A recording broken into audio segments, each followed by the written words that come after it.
Welcome once again to another edition of Good Books Radio. I'm your host this week, Dr. John Cook, and with me today are John J.B. Anderson and Marilyn C. Sparling.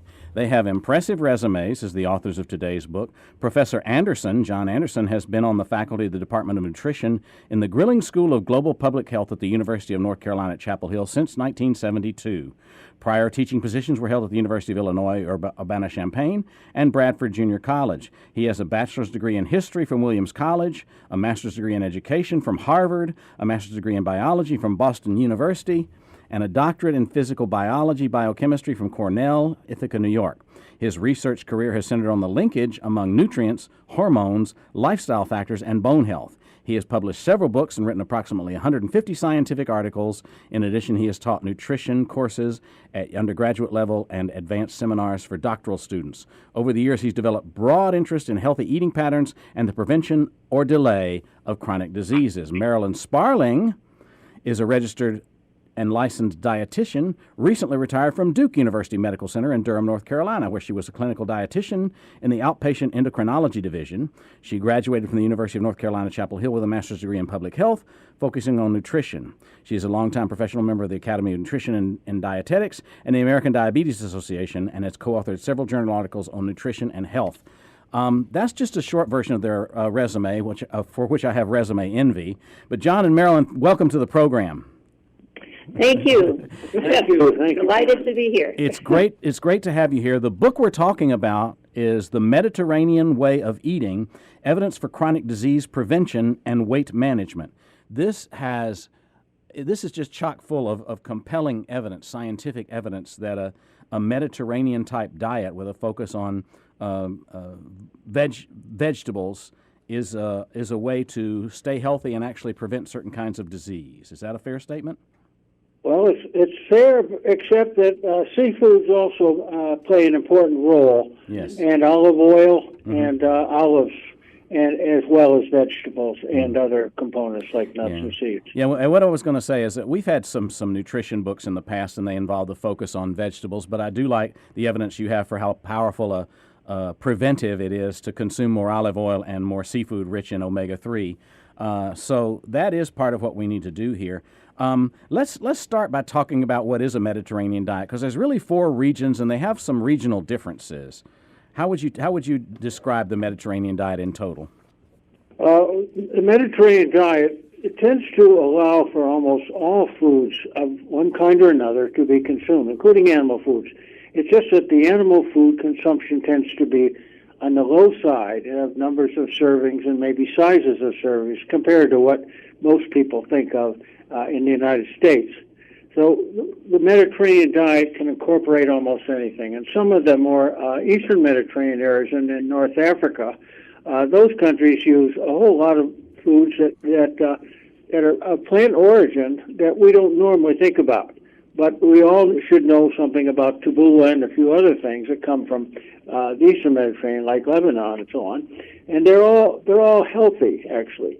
And they provide a great variety of foods that have energy, protein, and the micronutrients, vitamins, and minerals. Mm-hmm. So depending on the region and how close they are to the ocean, there's more or less seafood involved, and some of the Mediterranean diet does include meat from mostly lamb and goat.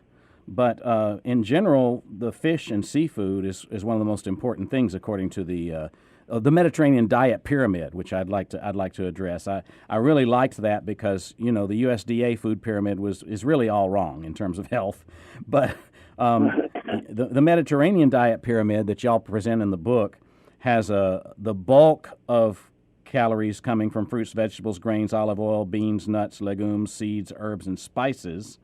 And then the second category is fish and seafood, and then poultry, eggs, cheese, and yogurt, and then meats and sweets is at the top, much less often. Wine in moderation is a part of this too, which I really appreciate y'all mentioning. Yes. But the major difference in the Mediterranean Western diet is how much of the macronutrients, carbohydrates, fat, and protein, and how they're balanced. Yes, I'd like to say something about that, because the difference with the Mediterranean way of eating as opposed to diets that are very rigid or eliminate some foods The Mediterranean way of eating is a very balanced way of eating between carb, protein, and fat. So you don't have these high-fat diets versus low-fat diets or high-carb diets versus low-carb diets. It's hard to put a specific amount with each one, but in general, I would say about 50% carbohydrate. Some may eat lower, a little lower, some a little higher. Probably around 30% fat, some a little higher, some a little lower, and that leaves about 20% protein. Mm-hmm. So it's very balanced. You're not eliminating foods and you're not going to extremes. But the critical point is within those three categories of macronutrients, it's the quality of the foods you choose. Mm-hmm. You know, the whole foods, the less processed foods, how they're prepared, less fried and more baked and steamed and things like that. Mm-hmm. And it's the quantity. So you have quality, it's the portion size, which is more moderate, and you have a more wide variety within each of the categories. Mm-hmm. So that balance is good. Let's touch just a minute on the fat, because if we're talking about 35 to 40% fat, we need to understand that monosaturated fats are really important there, right?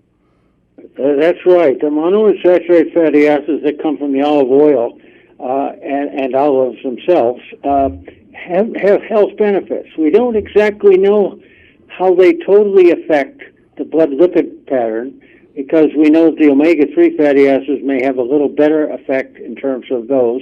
But nevertheless, the omega-3s and the monounsaturated fats definitely are healthful. They seem to keep the blood lipid levels down together, those components, along with vegetables and fruits that you mentioned up front in this conversation. Mm-hmm. They're so important, and you have to have enough of them in the diet, and that's the thing where Americans tend to fall short. Mm-hmm. Our recommendations in the past have been, say, 5 fruits and vegetables a day, but today it's really probably increased to about 9 fruits and vegetables a day, and that's a pretty good chunk of things that we just don't get enough of in the United States on the whole. You know, a number of books that we've talked about on my show emphasize the fact that we've talked for years about certain chronic diseases or diseases of the aging, and they really look to me like more and more like they're diseases of diet. And you talk about the life expectancy across the millennia of Mediterranean diet practitioners and how much healthier and longer lives they live, and the reduced rates of heart disease and other cardiovascular diseases and diet-related cancers and obesity and hypertension and type 2 diabetes and metabolic syndrome, which is something I do want to touch on before we're done, because I have that according to the symptoms. And all of those diseases are traditionally thought of as something that, well, it happens when you get older. But I think it has more to do with diet, doesn't it? I think it has a lot to do with diet, but we can't eliminate physical activity. I mean, that's another biggie for maintaining healthy body weight. Very good. So the combination of the two, and the other good health habits, not smoking, not drinking much, having some alcohol is okay, but not a lot.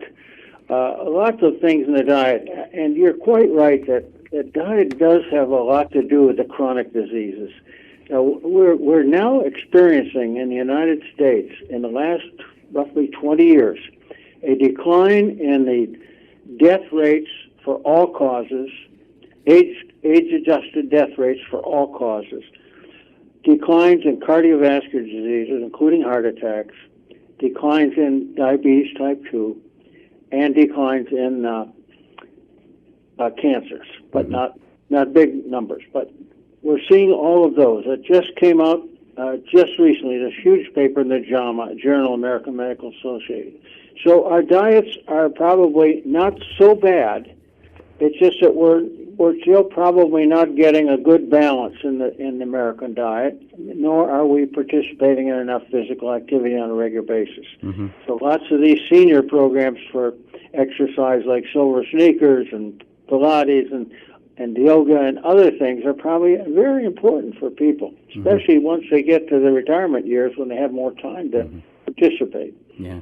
And we want to emphasize that part of this Mediterranean diet is the critical nutrients in foods that a traditional diet doesn't allow. And you mentioned the American way of eating. The biggest part of our problem, in my estimation, is how much processed food we eat and modern fast food we eat, where there's salt, sugar, and unhealthy fat consumption in almost everything we eat that's processed or fast foods, what some people call hyperpalatable foods. You're absolutely right, and that is a big issue. And the processed food in each of the food groups is a problem because of all the different additives and things, the added salt, but preservatives and another thing which is interesting is so many foods are being supplemented with individual vitamins and minerals.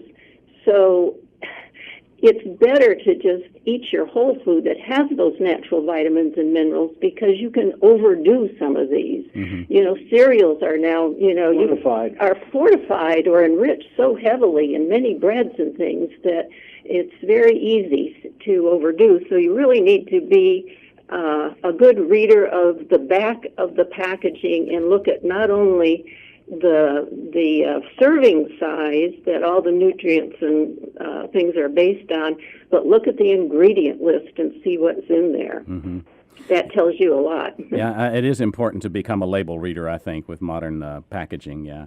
One of the great things about the way this book is put together is you explain things in detail, and then you have a highlight. And I want to read one of the highlights to have you expound upon it. In terms of critical nutrients, plant foods and seafood, the traditional dietary pattern, supply all the essential nutrients as well as non-essential phytochemicals that provide healthful benefits. What would you say about that?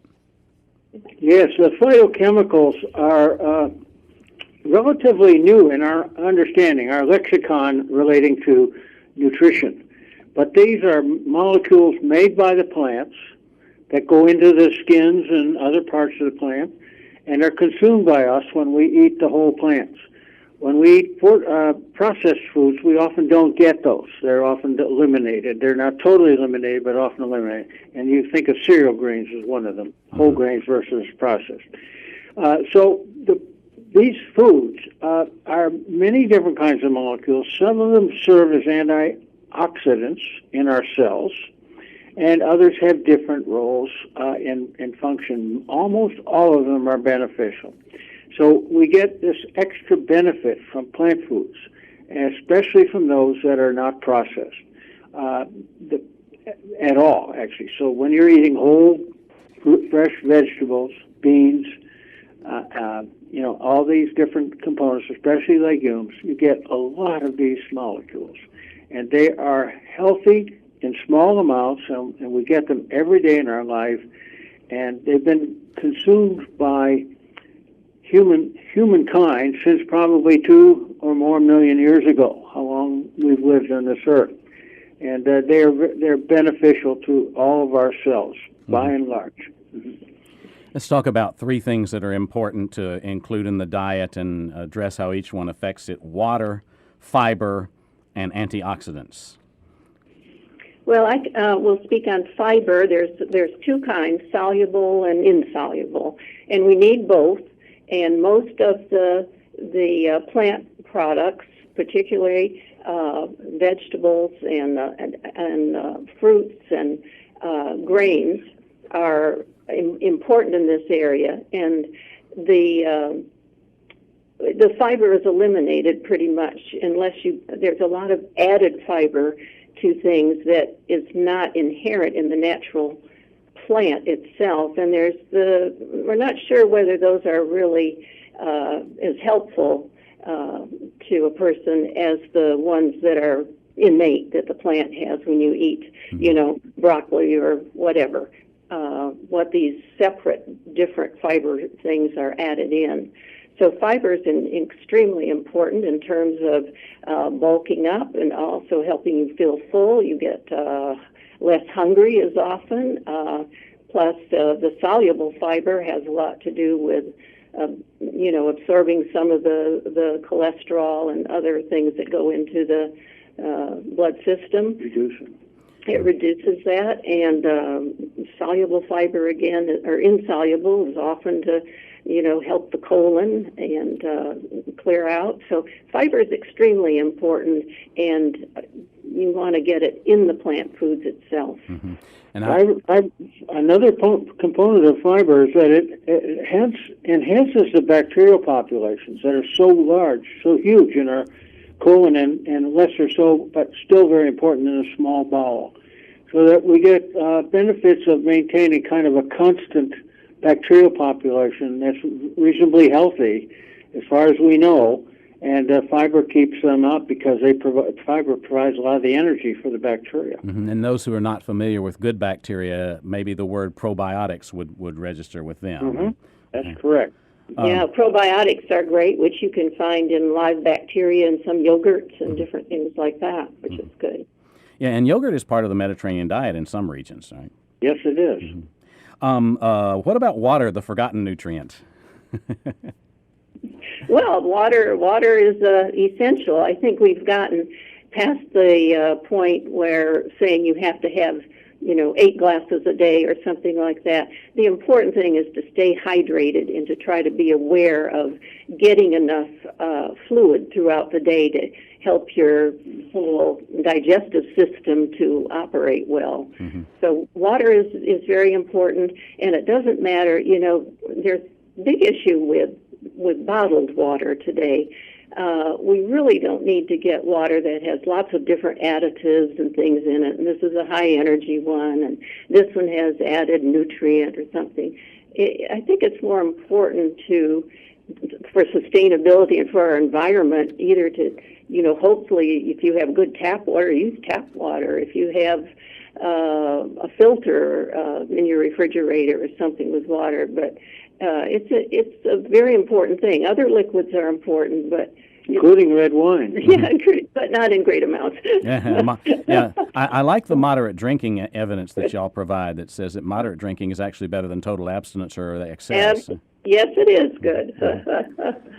Well, let's touch on the antioxidants just a bit.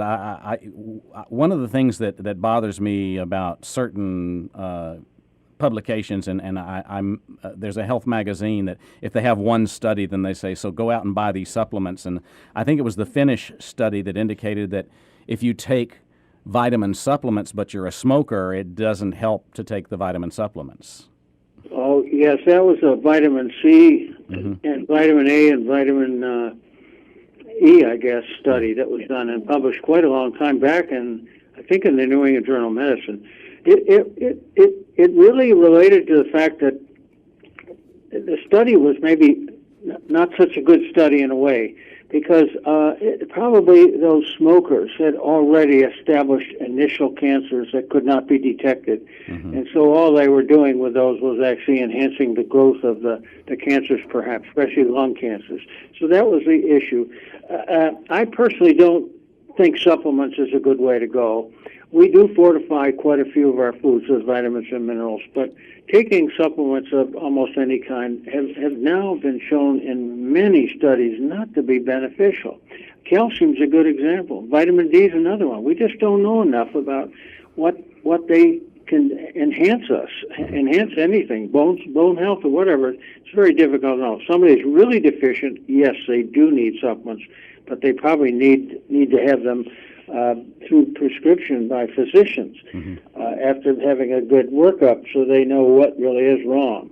But supplements are just a terribly expensive business, and there's so much profit to be made. That's really run wrong.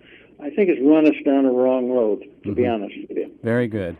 I appreciate your making that point. Now, the antioxidants, the vitamin C, the beta-carotene, the E, selenium, zinc, copper, all participate in antioxidant mechanisms, and that's really important for reducing inflammation throughout the body. I was amazed at the plant foods that contain a whole bunch of antioxidants, the red beans, the kidney beans, the pinto beans, the black beans, thank you so blueberries, much for cranberries, joining us. blackberries, raspberries, strawberries, all foods I love very much, and I'm glad to know how many antioxidants I'm getting through my food as opposed to the supplements. So, Those those are phytochemicals mostly. Some beta carotene and other carotenoids, related molecules, but mostly plant sources that are made by the plants. Well, let's talk about how wonderful the research is that connects the Mediterranean diet to various chronic diseases. Let's talk about obesity and type 2 diabetes and the Mediterranean diet. Okay. Well, those are related. And, just recently, obesity has been designated as a disease. And so there are a lot of things. The Mediterranean diet either can help reduce the risk of like type 2 diabetes and obesity. It can delay the onset of type 2 diabetes. And if you already have type 2 diabetes, the Mediterranean way of eating is a very helpful way to address those issues and with weight management. So what I like about it is it's not only helpful in helping to prevent some of these diseases, it's a way to treat them also nutritionally. And of course, the olive oil, especially extra virgin olive oil, which is so good for you in the monounsaturated fat, when we say that is the primary oil to use, it doesn't mean adding that to whatever oil you're currently using. It means substituting it for some of the other oils you may be using. Yeah. That's critical. Yeah, you have wonderful charts and tables, and one of them impressed me that one of the differences in the Mediterranean diet is that instead of margarine or butter, they use virgin olive oil on a lot of things, including bread. Oh, absolutely. So there's, we do often a lot in our family of saying if we have bread with dinner, and there's nothing wrong once in a while of getting a white bread, a processed bread, an Italian bread or something like that. You just don't make that your mainstay. But when we do whole grain breads or anything like that, instead of butter, we just put a little dish of extra virgin olive oil on the table and dip our bread in it. And it's great, especially if you get a good olive oil. It has a wonderful flavor. A lot of restaurants do that, actually. Yeah. So that if people go out, they can often get that as a choice instead of getting butter or a margarine. Yes, and one here in the valley actually puts dried garlic bits in there, which makes it even more nutritious. Now, magnesium is another factor in type 2 diabetes, isn't it? Magnesium in your diet. Yes, it is. And again, a number of plant foods and legumes and things have magnesium in it. And in terms of just take the vegetables area, but the same would be true of fruits or whole grains. A variety within that category is very important because each vegetable and fruit and thing have their own nutrient makeup with a little more of some vitamins and minerals in one and different vitamins and minerals a little bit higher in another one. So you want to get a variety in there. You don't want to just eat green beans all the time. Right. You don't have to eat something you absolutely hate. Pinto beans and black beans, they'll do you. Yeah, a lot of beans. And people say, oh, I have trouble digesting some of these things. Well, if you haven't been a good legume eater, eating lots of these different kinds of beans, then go slowly. Don't overdo the first time. And some items like broccoli, which is one of the very highest nutrient loaded vegetables, you actually get more of the nutrients if you lightly steam it or cook it as opposed to raw. And it doesn't mean you can't have raw in a salad. It's just that steaming is a really good way to preserve those nutrients in it rather than boiling it in water or something. Okay. I want to touch, I only have 5 minutes, unfortunately. Oh, I want to touch briefly on cardiovascular disease and cancer and this diet, but I'll just start with a statement that's in your book. The good news is overall death rates from cardiovascular disease have been decreasing in the U.S. in the last decades of the 20th century. The bad news is that CVD improvements may be offset by increasing rates of obesity and type 2 diabetes. So it's bringing it back, especially with the metabolic syndrome. You're quite right. The metabolic syndrome consists of a group or a constellation, so to speak, of a number of physiological changes that are detrimental to good health.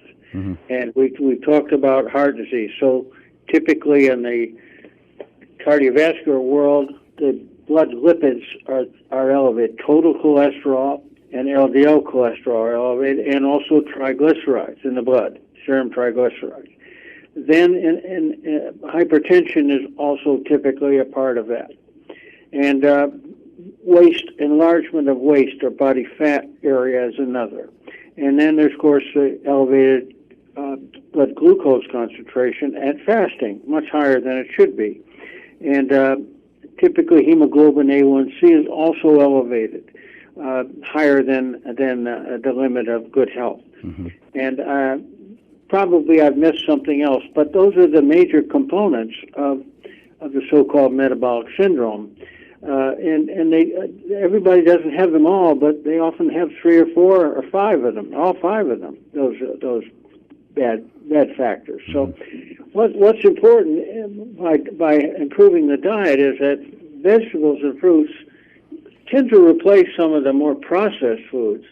And if you take seafoods a little bit more, it replaces some of the meats and so on, which tend to have more of the fat level that we don't think is so good for us, and maybe some other components of those foods.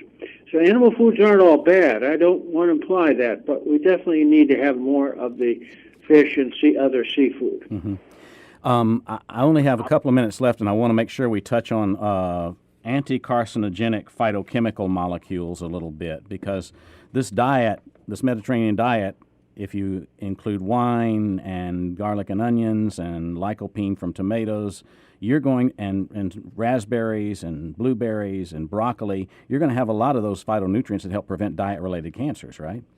Well, we don't know so much about the cancer. This is the hardest area. We know a lot more about the metabolic syndrome and the components of it.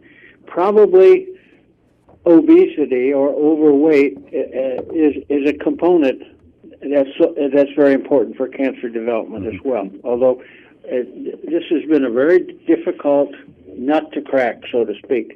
We have not been able to really get such great understandings on how diet links into cancer development. But there's no question that obesity is a major factor, and so it's important to cut down all of the factors that contribute to the metabolic syndrome and obesity, and that means better balance in terms of our energy intake, with good nutrition along with the energy reduction. You always have to get the nutrients for good health, and then also the physical activity and the good health behaviors. I hope I can get one more thing in before I sign off, because prior to reading your book, I was reading a book by William Davidson, who's a cardiologist in Minnesota, and his book is called Wheat Belly, and his suggestion is that our hybridization and modification of wheat has changed the value of it as a nutrient, that we've altered the gluten, and now it has a higher glycemic index than ever, and he's recommending staying off all starchy foods.